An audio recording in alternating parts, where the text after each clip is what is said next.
జనక మహారాజు సీతారాముల కళ్యాణం జరిపించినప్పుడు పాణిగ్రహణం చేయించాట. చూడండి, అంతా కూడా ఇప్పుడు మాంగళ్యం చూపిస్తున్నారు అర్చక స్వాములు. ఇది సీతమ్మ వారి మెడలో రామచంద్రమూర్తి అలంకరిస్తాడు. ఆ మాంగళ్యంలో 3 మాంగళ్యాలు ఉన్నాయి.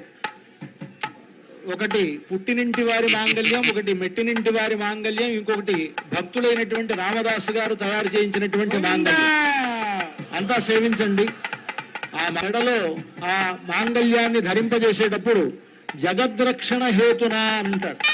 ఈ జగత్తుని మొత్తాన్ని కాపాడడం కోసమని సీతమ్మ వారితో ఆయనకు కళ్యాణం జరుగుతున్నది కనుక మాంగళ్య తంతునానేన జగద్రక్షణ హేతునా కంఠేర్పయామి శుభగే. ఇక్కడ మామూలుగా అందరూ కంఠే బధ్నామి అని అంటారు, కంఠే అర్పయామి అని అంటారు. ఆ విధంగా చెప్పాలి మంత్రం.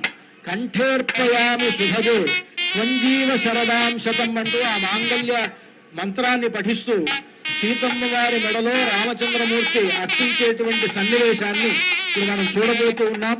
అర్చక స్వాములు ఆ కార్యక్రమాన్ని నిర్వహిస్తూ ఉన్నారు. సాక్షాత్తు రామచంద్రమూర్తి సీతమ్మ వారి మెడలో ఆ మాంగళ్యాన్ని ధరింపజేస్తూ ఉన్నారు. సుమంగళీర్తి మంత్రేణ శ్రీ సీతా మహాలక్ష్మీదేవ్యాః కంఠే మంగళసూత్రం బధ్వా